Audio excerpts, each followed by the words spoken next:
11-3. 11-3. Impressionante. Vamos falar sobre isso já já. Começamos com o jogo que acabou agora há pouco. Vitória do São Paulo 3-0 para cima do Atlético Mineiro. Vitor Birner. Essa escolha do Tietê deu muito certo, hein? Principalmente no primeiro tempo, hein? A gente comentava que era a melhor escolha já logo depois do Luciano se machucar. Durante quem assiste o Linha de Passe sabe que eu falei sobre isso, o Jean concordou, a gente debateu sobre o assunto, até porque não havia um jogador no ar com a característica do Luciano. E ao invés de colocar um atacante, e achar que o Luciano se resume a ser um atacante no São Paulo, é ter pouca visão do que realmente faz o jogador, que busca a bola atrás para sair jogando, que aparece na meia direita, que aparece na meia esquerda, que circula muito nos espaços, para que o time consiga ter poder de criação e aparece na área para finalizar. O Tietê não faz essa última coisa. Ele não aparece na área para finalizar, mas ele cumpre todos os outros papéis. E ainda hoje teve um papel importante que foi de ajudar na marcação do Keno. Porque o Keno é muito mais rápido que o Juanfran fez uma bela partida e na hora da recomposição, com o Sara fechando ali, com o Tietê fechando ali, com o Juanfran fechando naquele espaço, permitindo que os volantes do São Paulo muitas vezes se concentrassem mais na marcação dos jogadores do meio, né? E o Atlético usou muito pouco o lado esquerdo da defesa do São Paulo, poderia ter usado mais com o Guga e com o Savarino, usou muito pouco no primeiro tempo. Aliás, o Atlético no primeiro tempo, ele olhou o São Paulo jogar, né? Foi pouco competitivo. Quando o São Paulo mordia para roubar a bola, o Atlético era um time passivo, vendo o São Paulo dominar a partida. Então, por todas essas características do Tietê, que não são exatamente iguais às do Luciano, ele era o cara que se aproximava mais àquilo que o São Paulo precisa para ser um time que troca a bola com rapidez, acelera o jogo e constrói lances de gols. E ele é o cara que puxa. Também numa falha de marcação do Atlético, que dá muito espaço para o Tietê, o lance do primeiro gol, que tem um impacto enorme no jogo. Porque o São Paulo era melhor, o Atlético conseguia finalizar uma ou outra vez de fora da área. O São Paulo já tinha entrado na área para finalizar com o Brenner uma vez. O Reinaldo tinha levado perigo. Aquele lance, ele marca a superioridade do São Paulo no jogo. Isso tem a ver tanto a proposta de jogo, quanto a liderança, como a escolha do Tietê, como possibilidade do elenco que tem limites. Tudo tem a ver com o treinador e com uma equipe que está sendo bem preparada pelo Fernando Diniz. Aliás, hoje tem uma outra boa notícia para o São Paulino. Segundo o que eu li, o Júlio Casares convidou o Raí para terminar a temporada até fevereiro no São Paulo. Ou seja, se não permitir a entrada de conselheiros do CT, se não permitir nada, o ambiente continuará igual até o final da temporada e esse trabalho vai pelo menos terminar como tem que terminar no final da temporada, que é em fevereiro. É verdade, o Raí parece que ficou de dar uma resposta até sexta-feira aí, mas é possível que continue mesmo. Mauro, eu lembro da gente conversando aqui no domingo, no Linha de Passe, sobre essa questão do São Paulo, Pablo, Luciano, e você até falava, né? Falou, mas espera um pouquinho. Aí, se a gente ficar nessa dificuldade de encontrar uma peça, significa que o São Paulo contratou mal, o São Paulo escolheu mal, o São Paulo tem problema. Você citou, inclusive, alguns exemplos de contratações muito caras do São Paulo e tudo. Mas o Diniz conseguiu encontrar no elenco uma alternativa, até o mérito do treinador, provando que o elenco do São Paulo tem os seus recursos também, né? Sem dúvida, né? O Tietê é um bom jogador, né? É um jogador campeão brasileiro pelo Palmeiras, uma contratação internacional, o cara estava jogando lá fora. O São Paulo tem um bom elenco, tem um bom elenco e tem uma boa safra de jogadores e o Fernando Diniz, nesse momento, está sabendo como utilizar esse material humano. É um elenco bom, não é o mais caro, não é o melhor, mas é um bom elenco e o técnico vive um bom momento. Hoje foi, de fato, uma superioridade do começo ao final. Aliás, me chama a atenção a maneira como o Atlético foi batido, até o placar foi igual, né? Pelo Palmeiras, ainda com o Cebola, né? Antes da chegada de Abel Ferreira, e agora pelo São Paulo. Jogos importantes do Atlético em São Paulo, em que ele teria que se impor e foi assim batido com muita facilidade. Hoje o Alan também expulso, a segunda ou terceira expulsão dele já pelo Galo. Uma expulsão, assim, um cartão atrás do outro, um certo descontrole. Terceira expulsão, né? Então, realmente, hoje o Atlético, acho que decepcionou bastante, muito por mérito também do São Paulo, que desde o começo do jogo se impôs, inclusive dificultando a saída de bola do Atlético e causando desconforto para o time do Sampaoli. O Sampaoli tirou zagueiro, fez aquelas mexidas dele, mas não surtia efeito, né? Para o Galo, é um momento assim, de uma reflexão bem profunda e cabeça no lugar, né? Porque são muitas contratações e todas com o aval do técnico. Todas, exceto aquelas que foram feitas pelo Alexandre Matos antes da chegada do Sampaoli. Quando ele foi contratado, todos os jogadores foram ele que pediu. Então esse elenco é um elenco que ele desenhou, ele que esboçou e realmente o futebol em algumas partidas especificamente e nesses jogos acaba decepcionando muito, né? O Atlético praticamente não competiu hoje, gente. São Paulo teve praticamente todo jogo esteve na mão do São Paulo. Ô Jean, o São Paulo abre agora 7 pontos à frente do Atlético Mineiro. 7 pontos é essa mesma diferença que se reflete em campo, que a gente vê das duas equipes, não só pelo jogo de hoje, mas pelo que evoluíram, até se a gente tomar como ponto de partida a derrota do São Paulo 3-0 para o Atlético Mineiro e agora essa vitória, né? Esse percurso todo. É clara, é evidente mesmo essa distância entre as duas equipes? Eu acho que nos pontos corridos não dá nunca pra gente discutir muito, né? A distância de pontos entre os times num campeonato com esse formato. Me parece que a vitória de hoje foi indiscutível, né? O Atlético teve grandes momentos no Campeonato Brasileiro, em vários momentos era o time que melhor jogava, que mais criava, ainda que não fizesse todos os gols, mas isso já não vem acontecendo há um bom tempo. No jogo de hoje eu confesso que eu me surpreendi com a escolha dos 3 zagueiros por parte do Sampaoli, porque no fim das contas a gente estava falando de um São Paulo com um atacante apenas, né? A verdade é essa, o único atacante mesmo era o Brenner, o Tietê foi o cara que no fim fez a parceria com ele ali em algum momento, em outros momentos deixando com que meios campistas avançassem mais, mas de qualquer maneira eu não entendi essa opção, a não ser que fosse realmente para soltar completamente os laterais, o que não aconteceu. O Guga até subiu muito no primeiro tempo, mas errou muito também quando a bola chegava nele, e o Arana, que a gente está acostumado a ver subir tanto, não subiu. Então não entendi sinceramente, pensei isso antes do jogo, mas falei, meio estranha essa escalação, vamos ver o que ele está pensando. Eu acho o São Paulo um baita de um técnico, então evidentemente a capacidade de nos surpreender ele sempre tem, por isso esperei, mas de fato acho que o primeiro tempo mostrou, né? Eu não acho que foi um primeiro tempo avassalador do São Paulo, que o São Paulo foi muito melhor do que o Atlético no primeiro tempo, mas o São Paulo estava jogando estrategicamente muito bem, né? Estava se defendendo muito bem, não dava nenhum espaço. Para um jogo em que os dois times estavam jogando ali numa faixa de 20, 30 metros no máximo, né? Sempre onde estava a bola, os dois times muito compactados, eu acho que quem desse o espaço, quem falhasse em algum momento ia acabar se dando mal. Foi o que aconteceu justamente por parte do Atlético, né? O espaço dado ali para o Tietê, para ele avançar, tocar para o Igor Gomes, ele fazer 1-0, né? Então acho que no fim a escolha dos 3 zagueiros também influenciou nessa menos gente no meio campo, e aí no segundo tempo ele muda e as coisas se equilibram até, mas aí a expulsão do Alan faz com que o São Paulo aproveite muito bem isso, né? E consiga fazer um placar bastante generoso, uma vitória essencial para o São Paulo, né? E não só porque é um confronto direto. É claro que isso vale muito e faz o São Paulo abrir 7 pontos em cima do Galo, mas também porque a gente precisa lembrar, o São Paulo vinha de uma derrota que pesa, que machuca, né, contra o Corinthians, um Corinthians muito pior do que o São Paulo em geral conseguiu vencer, manter tabu e tudo mais. Então era muito importante para o São Paulo se recuperar logo, e se recupera sem aquele que vinha sendo o seu principal jogador, né? Tinha muita dúvida também, sem o Luciano, como é que vai ser, é o cara que está resolvendo um monte de jogo. Então o São Paulo conseguiu um resultado maravilhoso, abre 7 pontos de vantagem. Eu não sou que nem o Léo de achar que não, o discurso, o título está completamente fechado, mas acho que o Atlético vai ter que voltar a jogar um futebol que faz um bom tempo que ele não joga, aquele futebol mais do começo do Campeonato Brasileiro.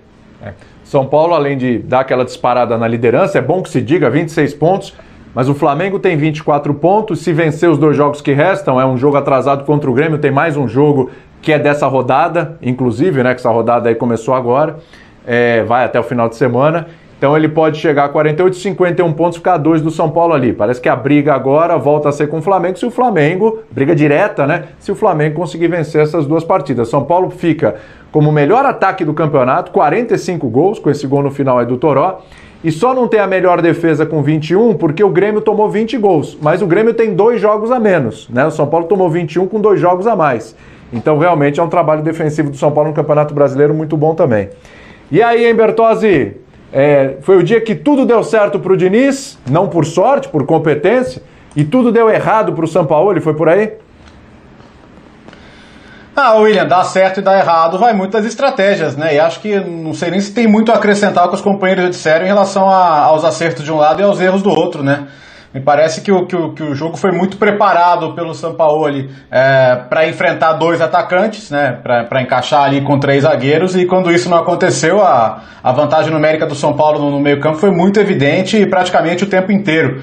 E além disso, o encaixe da marcação do São Paulo na saída do Atlético foi constante. Então teve um cenário que se repetiu quase todo o primeiro tempo, que era a bola voltava no Everson, e olha que o Everson é um goleiro que joga bem com os pés, é a virtude que ele tem, e ela quase sempre era estourada ou para disputar a segunda bola e normalmente perder, ou várias vezes ele esticou a bola direto para a lateral. Enfim, o Atlético estava com muita dificuldade para sair, uma dificuldade que o Atlético não conseguiu impor ao São Paulo. Então o que chama a atenção, e aí entra o que o Birner falou sobre ter competido pouco, o gol do São Paulo é uma bola que sai da mão do Volpi, que o Volpi coloca no chão, e o São Paulo progride, é uma bola que fica descoberta praticamente o tempo inteiro. E ali é o tipo de situação em que o time que está competindo não pode permitir que aconteça. Da volta do intervalo, abrindo mão do esquema de 3 zagueiros, naturalmente o Atlético conseguiu colocar mais homens na frente. Acho que o melhor momento foi ali, logo depois da entrada do Sacha, quando o Atlético ficou com mais homens na frente, o São Paulo recuou um pouco as suas linhas, mas nada que também gerasse uma avalanche de chances ou que o Volpi tivesse que trabalhar muito. E aí a expulsão do Alan acaba sendo a pá de cal. E aí é o tipo de jogador nervosinho, né? 3 expulsões no ano já, e sempre muito parecidas, né? Um dos cartões é porque revidou ali, o outro é porque, mesmo com o cartão amarelo, deu uma chegada um pouco mais dura. Então é o tipo de situação, ele é bom jogador, mas compromete, porque o Atlético não estava dominando o jogo hora nenhuma, mas ele estava no jogo. Ele não estava fora do jogo quando acontece a expulsão. E a expulsão ali o São Paulo voltou a subir o seu bloco, voltou a criar. Talvez o jogo pudesse caminhar por mais tempo ali naquele 1-0 mais ou menos administrado, mas pode ser que aconteça alguma coisa. Então eu acho que é uma responsabilidade muito grande do Alan ali também, que acabou comprometendo. Mas não é só a questão do esquema, não me deu muita lógica a questão de escalar o Caleb, o garoto, num jogo como o de hoje. Acho que não é o tipo de jogo, não faz muito sentido. E o que o Mauro falou é muito verdadeiro, né? 2 jogos em que você tem a obrigação de mostrar credencial de campeão, que são o Palmeiras no Allianz e o São Paulo no Morumbi, mostrou credencial de não campeão, né? Porque o time foi amplamente batido do primeiro ao último minuto nos 2 jogos. Então, até o segundo turno vinha com uma melhora de resultados, o time conseguindo pontuar fora de casa melhor do que fazia no primeiro turno, mas agora, se olhar para o que resta, são 46 pontos. Se ganhar 2 jogos de cada 3, ganhar 8 de 12, faz 70. Me parece que ainda pode ser pouco. E não é só a questão da desvantagem para o São Paulo, é a própria desvantagem para o Flamengo também. E são 2 times que acho que têm potenciais maiores hoje. Mas repito o que eu falei no começo, né? O processo às vezes é mais longo do que o torcedor espera. Embora reconheça que o São Paulo, nesses 2 jogos específicos, Palmeiras e São Paulo, preparou mal os jogos, eu não tenho nenhuma dúvida também de que o trabalho tem que seguir com ele para o ano que vem. Vários jogadores que ele recebeu chegaram durante a temporada, e não vamos esquecer de como esse ano começou, né? Apanhando para a União, apanhando para Afogados, com perspectiva até de lutar contra o rebaixamento.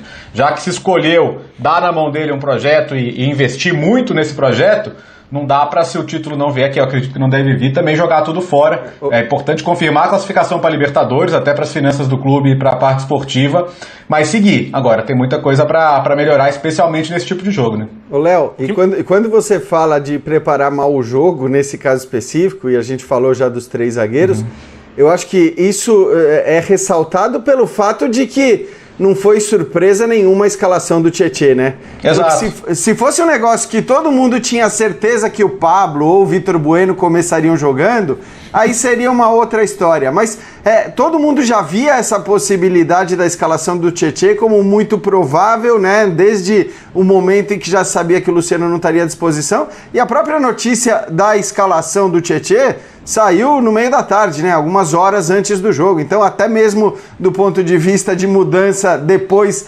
dessa notícia vazar, ele poderia ter agido e acabou não agindo. É que eu acho que os 3 zagueiros, eles podem ter sido um problema, mas para mim, se for um problema menor. Eu acho que as 2 grandes questões, como o jogo não foi um jogo todo disputado, pegado no meio de campo, o jogo foi resolvido na saída de bola de ambos os times e na incapacidade do Atlético conseguir fazer isso. Porque se o Atlético, jogando com 3 zagueiros e permitindo o avanço do Arana e do Guga, e ainda mais, né, com o Savarino e com o Keno, bastante velocidade dos lados, onde o São Paulo às vezes costuma ser vulnerável, se o Atlético consegue fazer essa saída de bola, essa saída de bola tem que ser feita com um passe longo, mas por baixo, não com chutão por cima. O Atlético tentou fazer isso algumas vezes, o São Paulo não deixou. Eu acho que a estratégia poderia ter funcionado. O problema foi que o Atlético nem conseguiu fazer a saída de bola, e nos momentos que ele adiantar para marcar na frente, o Atlético foi frouxo. Foi literalmente, eu vou usar um termo aqui, mole. Primeiro tempo, preguiçoso. Como se as coisas fossem resolver naturalmente. Enquanto o São Paulo foi muito competitivo. Vamos lembrar que o Sampaoli fez menos jogos que o Diniz, ele tem mais tempo para treinar e pode ter um time fisicamente mais inteiro que o do São Paulo neste momento da temporada.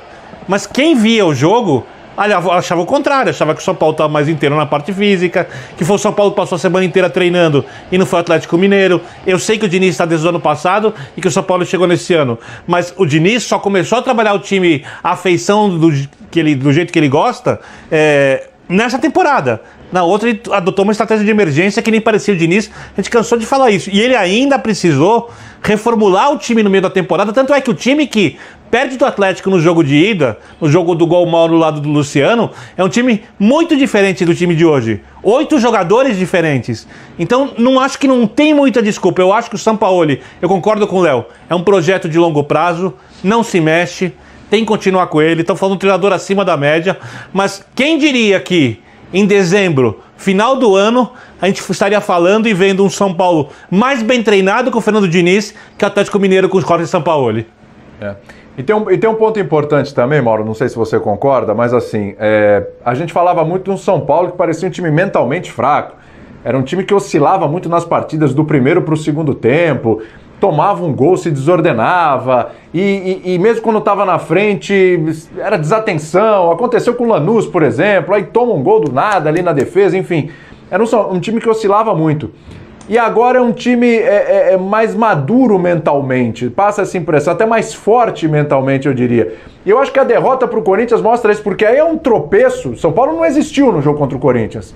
E aí você fala, abalado com a derrota para o principal rival, para um dos seus principais rivais, vem o jogo com o Atlético, que é um jogo de disputa ali pela ponta do Campeonato Brasileiro. O São Paulo joga o que jogou. É uma demonstração dessa força mental, desse equilíbrio que o São Paulo não tinha? Não, é óbvio que o time agora está na situação melhor do que antes, né? O São Paulo lidera o campeonato, está na semifinal da Copa do Brasil. Não é o São Paulo eliminado pelo Mirassol, não é o São Paulo eliminado na fase de grupos da Libertadores e tudo mais. Ou pelo Lanús, como você lembrou. O momento é outro. O jogo de hoje tem um peso, acho que importante também, da recuperação do time depois da derrota que sofreu para o Corinthians. Mas o time também, como qualquer time de futebol, vai ter seus momentos ruins. Domingo foi péssimo, hoje foi excelente. Em 3 dias tudo mudou. Mas eu acho que é importante também essa capacidade de reação, sem dúvida alguma. Todo jogo subsequente à partida em que você vai muito mal é um jogo perigoso, especialmente quando o adversário é forte. O Atlético é um time forte. É o segundo colocado do campeonato, não preciso nem me aprofundar nisso para sustentar essa tese. Agora, eu queria fazer um comentário rápido de algo que eu, obviamente, não tenho uma opinião formada, não tenho capacidade de afirmar, acho que ninguém tem. Qual o tamanho das sequelas dos surtos de Covid? Estava ouvindo o Vitor falar da questão física. Eu acho que essa temporada a gente fica até difícil você afirmar. O time treina mais, ou tem mais tempo. Tem um surto de Covid, né? O São Paulo não teve, o Atlético teve. Qual o tamanho das sequelas, das consequências do desempenho atlético de alguns jogadores do Galo em função desse surto? Como pode acontecer com qualquer outro time que teve esse problema? É difícil medir isso, né? Porque você conversa com pessoas que passaram por isso, pessoas que não são atletas, né? E elas falam, eu estou cansando à toa, eu subo a escada, fico cansado. Hoje mesmo conversei com uma pessoa do futebol que acaba de sair da quarentena e está me falando, eu estou com 25% do pulmão comprometido, não tenho um bom rendimento e estou tentando reagir, mas, enfim, quem ficou em estado mais grave vai fazer fisioterapia, né? Ontem falei também com um conhecido meu do Rio, nem sabia, ele estava internado, saiu, e agora fazendo fisioterapia também com o pulmão afetado. A gente não sabe qual o tamanho das sequelas, não em todos, mas em diferentes atletas, né? Isso também pode estar pesando, mas não dá para afirmar, não dá para medir. Só a junta médica poderia fazer uma avaliação, né? Então, o fato de o São Paulo não ter passado por esse problema, o que evidentemente é mérito dos atletas e do clube, porque não adianta o clube fazer um protocolo perfeito se os atletas não forem responsáveis. E me parece que os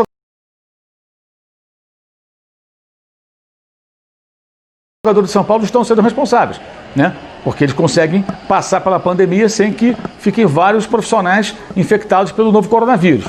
Mas talvez isso seja mais importante hoje do que o calendário no momento que jogadores, vários, estão num determinado elenco, do Atlético ou de algum outro clube, voltando, vários deles voltando de período de afastamento provocado pelo vírus. Então esse ponto acho que muda um pouco o cenário, né? Talvez isso hoje, em alguns casos, seja mais importante não ter um surto de Covid do que a questão da sequência de jogos, pelo desempenho atlético inferior que pode ser provocado, né, pelo vírus. A gente não vai saber nunca, né, qual o tamanho dessa queda, mas é um ponto que acho que merece aí uma reflexão, aí uma ressalva, né? É interessante o que você está falando. Essa possibilidade foi aventada também ali, né? Não abertamente, eles não falaram abertamente, mas discutiram isso a comissão física, né? O departamento físico e médico do Palmeiras depois daquele primeiro jogo contra o Libertad. Mas é engraçado que talvez o futebol pudesse prestar um serviço, inclusive à ciência nesses casos, porque assim, cidadãos comuns, eu, você ou qualquer um que possa ter Covid no dia a dia, não faz bateria de teste físico Sim. anualmente, né, a cada 6 meses, enfim, para saber como são as suas condições. Os jogadores, eles fazem, né? Então, talvez até houvesse como medir, como saber se de repente a capacidade, a resistência dos jogadores cai drasticamente, né? Se no arranque eles perdem força do ponto de vista físico, aeróbico também, qual que é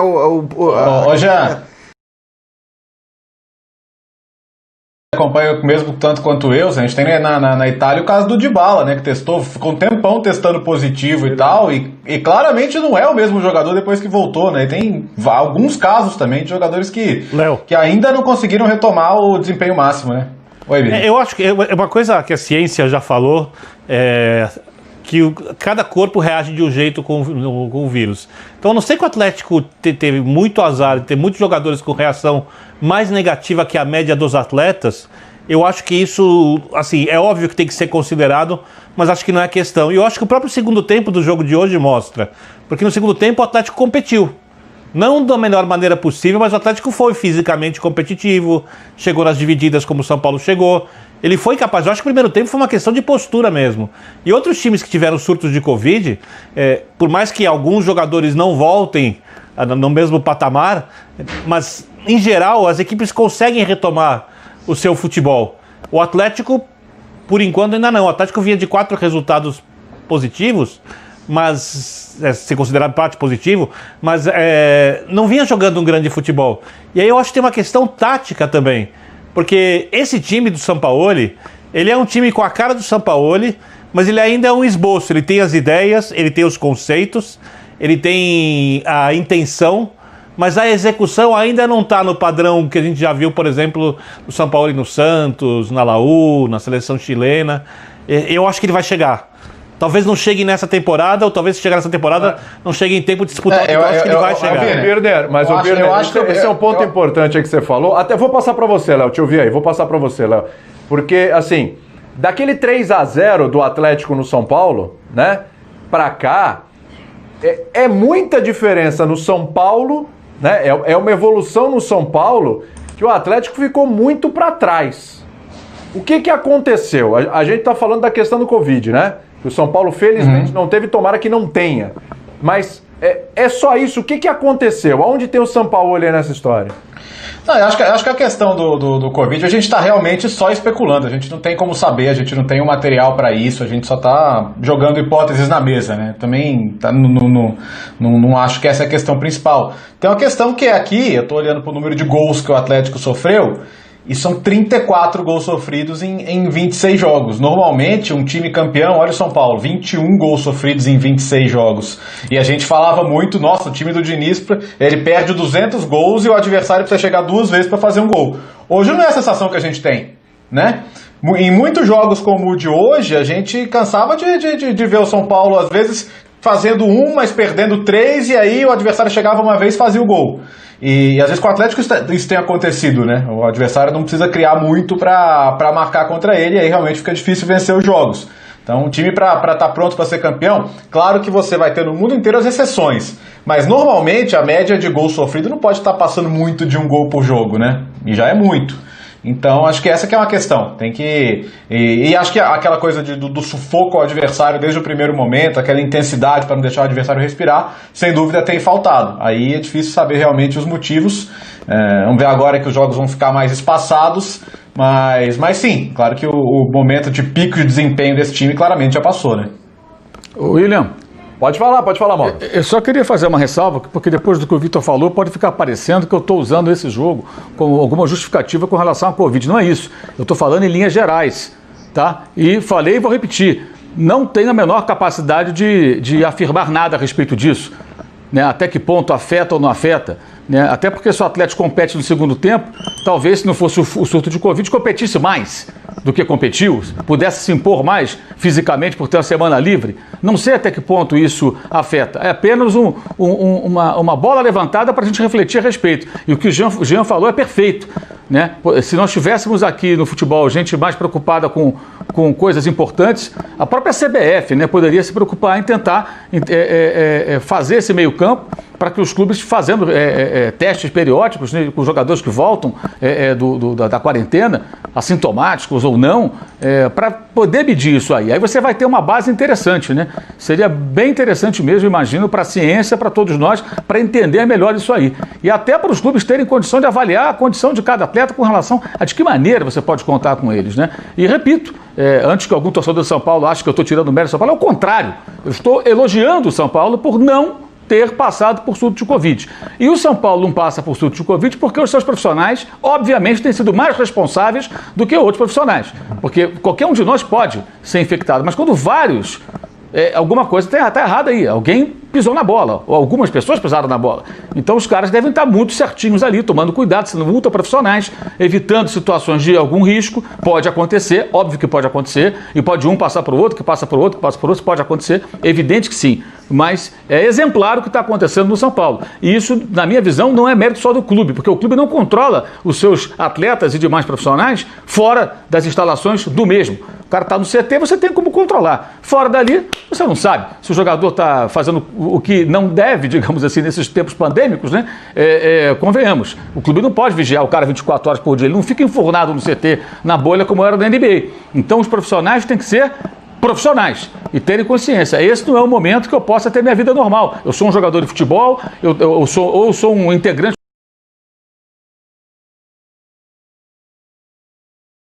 uma comissão técnica, convivo com os atletas, eu não posso pegar esse vírus, eu não posso contaminar os meus colegas. Eu tenho que andar rigorosamente na linha. E em nome do quê? Em nome do clube, de quem paga o salário, dos companheiros, da torcida, para tentar levar o clube a algum lugar, levar um título. É o único time dos principais da tabela, não sei se do bloco de baixo algum não passou pelo surto, mas é o único que não passou por esse problema até agora em massa. Teve um ou outro jogador, o próprio Tietê teve, né? Mas você viu, o Tietê teve, mas não passou, não só espalhando o vírus para os outros, porque não teve surto.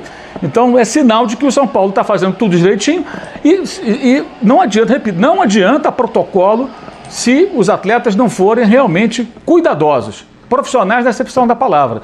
Tá? E o que eu falei é um elogio ao São Paulo, não é uma crítica, mas acho muito difícil fazer avaliações nessa loucura, né? Nessa loucura toda, em que você tem alguns elencos com vários jogadores infectados voltando e outros não. Então talvez até essa ordem natural das coisas, quem tem mais tempo recupera mais, pelo menos por um determinado período, né? Pode não valer tanto assim, com atletas ainda tentando retomar a sua melhor condição física, especialmente pelas sequelas pulmonares, digamos assim, né? Que é algo que é muito comentado por pessoas que passam pela doença, mesmo aquelas que não têm sintomas muito graves, têm falado que depois ficam realmente com um desempenho um pouco inferior ao normal. Sim. Ô Birner, a gente falou da troca, né? Luciano não podia jogar hoje, jogou o Tietê e a gente falou disso no jogo de hoje. Mas pensando aí um pouquinho mais pra frente, a gente imagina que talvez o Luciano não consiga jogar contra o Grêmio, o jogo da ida. Talvez nem o da volta. Enfim, o São Paulo hoje provou que, olha, curioso isso, hein? há vida sem o Luciano, há outras possibilidades. Essa versão do São Paulo com o Tietchan no lugar do Luciano vai funcionar contra um Grêmio, pensando no estilo de jogo do Grêmio, por exemplo, ou vai ter que repensar? Não, eu acho que o Tietchan é o substituto natural. Por todas as coisas que eu falei. O Diniz não modifica o jeito do time jogar contra adversário X ou Y. Ele faz algumas recomendações, usa mais tal setor, joga mais assim, assado, mas a dinâmica de jogo, a ideia de jogo, ela é sempre igual, ou muito parecida de um jogo para o outro. E para que essa ideia funcione, o São Paulo precisa desse jogador. O São Paulo vai ter um teste antes, sábado contra o Fluminense, o Tietchan está suspenso. Ele tomou o 3º cartão amarelo hoje. E aí eu tô curioso para saber o que o Diniz vai fazer, porque o Fluminense, por exemplo, não é um time que provavelmente não vai pressionar o São Paulo saindo de bola, não é a cara do time do Marcão. É um time que vai jogar provavelmente mais retraído, do jeito que costuma incomodar o São Paulo, para tentar usar o contra-ataque. E aí talvez caiba um atacante no lugar ao invés do Tietchan. Talvez caiba fazer uma dupla de ataque, talvez o Pablo possa entrar. A outra opção seria o Vitor Bueno, a natural, mas pode fazer algum teste. Contra o Grêmio, vamos lembrar que os 2 jogos em que o São Paulo foi realmente pior que os seus adversários em todo o Campeonato Brasileiro foram os jogos contra o Corinthians e o jogo contra o Grêmio, que é aquele jogo que o Grêmio reclama com razão da arbitragem. O Grêmio não deixou o São Paulo jogar. O Grêmio fez com o São Paulo algo muito parecido do que o Corinthians fez, só que o Grêmio fez no Morumbi. Então o jogo do Grêmio encaixou naquela partida contra o São Paulo. Acho que você perder no meio de campo, como o São Paulo perdeu, e não conseguindo fazer a saída de bola, como o São Paulo fez naquela partida, São Paulo não pode cogitar outro jogador ao invés do Tietchan para atuar contra o Grêmio. Então vai com esse atleta, caso o Luciano não consiga se recuperar até o jogo de ida, o primeiro jogo, dia 23, na próxima quarta-feira. Concorda ou discorda, Jean? Concordo. Acho que não tem. Até porque o Diniz não é o tipo de técnico que muda de time de acordo com o adversário. O Diniz não tem feito isso. O Diniz achou o seu time titular e olha, para mudar o time titular precisa de muito esforço. Realmente, os jogadores precisam estar muito no limite. Isso tá claro. Então, a partir do momento que ele faz a partida que fez hoje contra o Atlético, com a opção que parecia ser mesmo a mais óbvia, e até falei ontem, né? O Tietchan é o 12º titular do São Paulo, né? Qualquer coisa entrava o Tietchan ali, e foi assim, inclusive, com a saída de um atacante. Então, é óbvio que quando ele tiver o Tietchan à disposição, e se tivesse o Tietchan à disposição contra o Fluminense, acredito que o Tietchan seria o titular, não é? E aí só um detalhe, Jean, desculpa te atrapalhar, porque a gente está indo por uma linha de raciocínio aqui, eu sei que a tabela é meio maluca do campeonato, mas assim, não tem esse São Paulo e Fluminense no final de semana, né? O jogo do final de semana... Não é no sábado? Eu troquei? Não, o jogo foi São Paulo e Atlético Mineiro. O jogo é dessa rodada. Exatamente. O jogo do São Paulo é no outro. O próximo jogo do São Paulo já vai ser contra o Grêmio pela Copa do Brasil. Esse jogo com o Fluminense é no dia 26 de dezembro, se eu não me engano. Dia 26 de dezembro. É o outro, eu troquei. 26 de dezembro, exatamente. Só o Tietchan não pode jogar do mesmo jeito. Porque assim, a tabela é muito maluca, com essa coisa de adianta jogo, aí um é Copa do Brasil, tá tudo muito em cima, eu entendo, mas só pra gente parar pra poder refletir direitinho. Isso. Pode falar, Jean, desculpa. Mas resumindo, William, é isso, quer dizer... Desculpa, erro meu. Tendo o Tietchan à disposição, eu acho que o Tietchan vai ser o titular, sem o Luciano, evidentemente, enquanto o Luciano não estiver pronto para voltar, o Tietchan vai ser titular em qualquer jogo, provavelmente. Ao contrário do Sampaoli, que muda muito o time, né? Você não tem os 11 titulares indiscutíveis do Atlético. No caso do São Paulo, você tem 11 titulares indiscutíveis. E acho que a saída do Luciano e o fato de ter encontrado um cara que foi muito bem hoje, né? Jogando no lugar do Luciano, se não exatamente na mesma posição, ocupando a sua vaga no time, ter ido tão bem, acho que não tem muita discussão. E enquanto ele não tiver o Luciano, a alternativa primeira vai ser o Tietchan. O Diniz, ele só muda se precisar realmente mudar. E as coisas estão dando certo desse jeito. Pois é. Compensação, Sampaoli vive mudando, várias mudanças, e a gente já sabia isso desde há muito tempo, aí no futebol brasileiro ano passado, né? Mas eu acho que aí tá um baita mérito também do Diniz, né? Porque a gente fala, muda de acordo com o adversário. Tem treinador, o Bertozzi, que prefere não mudar. E seguindo esse caminho, muitas vezes dá certo. Eu acho que o São Paulo, até pelo que tem apresentado, até por ele ter achado, ele achou um time do São Paulo, né? talvez seja ideal não mudar mesmo, né? E assim, o elenco do São Paulo, ele tem peças interessantes, mas ele não é absolutamente homogêneo, né? Tanto é que às vezes você perde uma peça e vale mais a pena não colocar o reserva imediato e mudar a maneira de jogar do time. Foi o que aconteceu hoje, né? O reserva imediato, o Luciano, é um jogador que não transmite confiança a ponto de você simplesmente colocá-lo no time. Então, assim, o São Paulo tem um elenco bom, mas que, por exemplo, se compará-lo ao do Flamengo, né, que me parece ser o principal adversário pelo título, fica um pouco abaixo. Então, ninguém repete porque é bonito repetir, ninguém troca porque é bonito trocar, né? Tem sempre uma lógica por trás.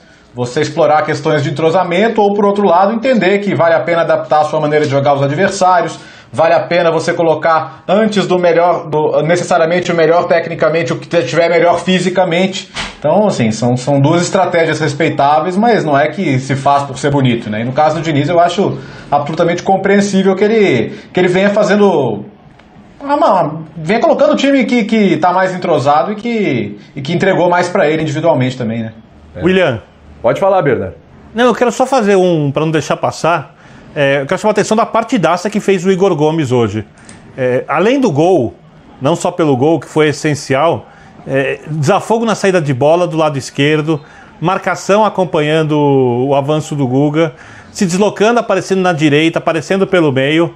Para mim, o melhor jogador hoje do São Paulo, uma partidaça desse atleta que oscilou razoavelmente durante o Campeonato Brasileiro, mas parece que vem retomando ali contra o Botafogo, contra o Goiás e alguns outros jogos o seu melhor futebol. Jogador jovem, oscila, é normal. A torcida precisa ter paciência com o atleta. É um atleta que pode render coisas boas para o São Paulo. Se o São Paulo quiser negociar, conseguir uma boa venda no futuro com esse jogador. E eu acho que hoje fez uma partidaça e não queria deixar passar o comentário aqui sem destacar a atuação do atleta. E o Arboleda, Birner, tá gostando ou não? O Arboleda é sempre um perigo, né? O Arboleda, por exemplo... Pro adversário ou pro São Paulo? Horrorosa. Mas ontem várias situações de recuperação ali, 1 contra 1, tendo que colocar velocidade, ele foi bem. Não, contra o Atlético ele foi bem. A gente tem que esperar sempre o próximo jogo para poder opinar sobre o Arboleda, mas sobre o jogo especificamente contra o Atlético, merece elogios e uma boa nota. Acho que a bola de prata vai recompensá-lo.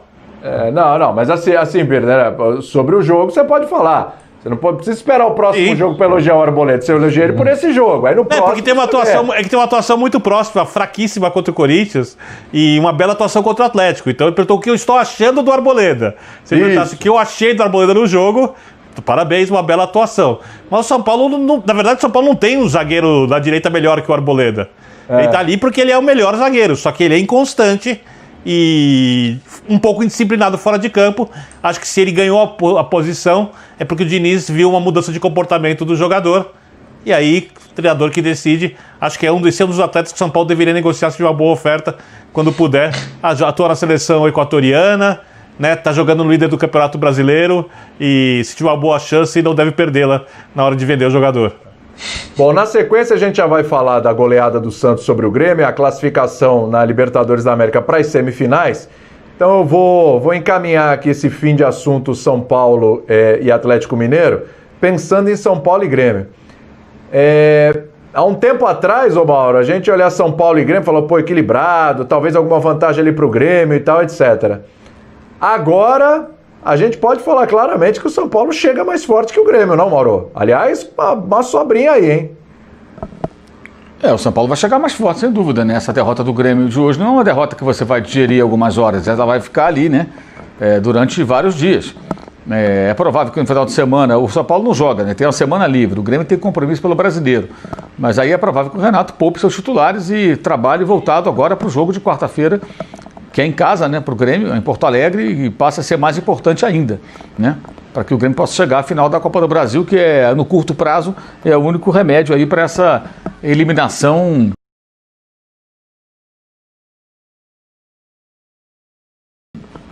constrangedora pela maneira como o Grêmio foi batido hoje pelo Santos. Mas o São Paulo chega mais inteiro, deve chegar mais inteiro porque vai ter uma semana para descansar para esse jogo, né? E também mais inteiro porque está jogando melhor, está num bom momento. Agora o Grêmio passou aí 17 jogos sem perder, né? Até hoje, não é isso? Foram 17. Começou com o Santos e terminou com o Santos. Os 2 jogos contra o Santos não foram bons. O Santos já merecia vencer lá na Arena E hoje, bem, nem é preciso explicar, né? Mas o Grêmio vinha jogando bem. Até o Renato se empolgou e exagerou na dose, falando antes do tempo, né? Com aquelas coisas de, é melhor futebol do Brasil, coisa e tal. Mas acho que o Grêmio pode retomar o seu futebol. Pode retomar seu futebol e fazer um bom jogo contra o São Paulo, tem toda a condição para isso. O último confronto dos dois, inclusive, o Grêmio jogou melhor que o São Paulo no Morumbi. Então, acho que o momento do São Paulo é melhor, mas no mata-mata os dois ali, o Grêmio está absolutamente em condições de eliminar o São Paulo. Só que vai ter que fazer mudanças profundas no seu comportamento em relação ao que aconteceu nesses dois jogos que foram realmente muito fracos. Eu acho que essa sua afirmação, William, digamos, ela cai bem na boca do São Paulino ultra otimista.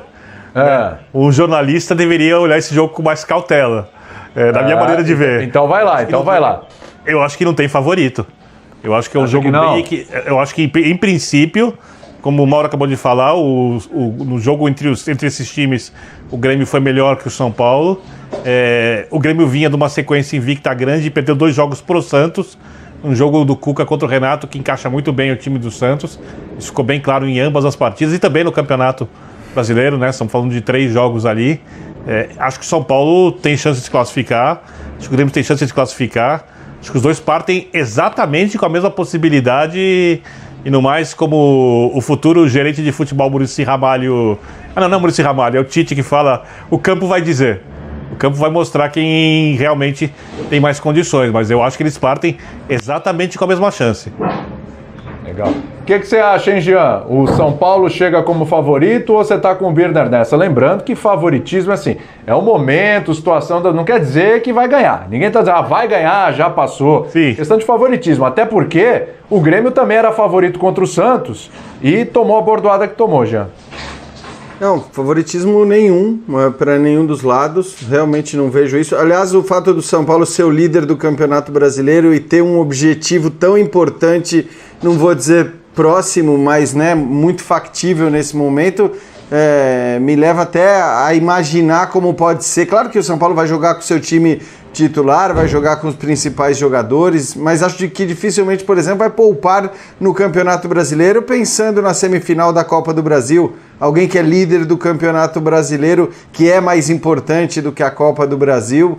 Então, acho que assim, esse já é um ponto que a gente tem que levar em consideração também. Para o Grêmio, buscar o título brasileiro vai ser uma missão muito mais complicada. Então, o Renato, até pelo seu histórico, pode ser que faça, sim, essa medida de poupar no Brasileiro, olhando para a semifinal da Copa do Brasil. Do ponto de vista técnico, a gente já viu o Grêmio jogar muito bem também nessa temporada. É aquela coisa... Na hora que o Renato fala que é o melhor time do Brasil, é o melhor time dos últimos tempos da última semana. É isso. Na verdade, o ridículo é você falar que o time joga o melhor futebol do Brasil baseado em 1 ou 2 semanas de futebol. Que foi o que o Renato fez e é o que o Diniz poderia ter feito, talvez o Abel Ferreira poderia ter feito num determinado momento.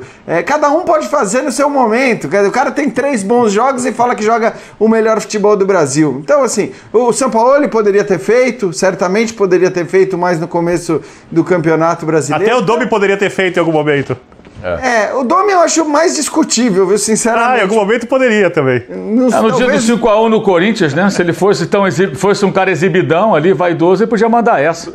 Isso, depois do jogo com o Corinthians, pelo placar, né? Mas, enfim, de qualquer forma, eu acho que são times que jogam ou jogaram um grande futebol em diversos momentos, são times do ponto de vista técnico, principalmente os times titulares, acho que equivalentes, né? O Grêmio talvez tenha na Copa do Brasil o seu principal objetivo agora, enquanto isso não acontece com o São Paulo. O momento do São Paulo é melhor do que o momento do Grêmio. O histórico na Copa do Brasil não se compara, é favorável ao Grêmio e não ao São Paulo. Então, eu acho que você tem motivos para acreditar nos dois lados e botar favoritismo em cima.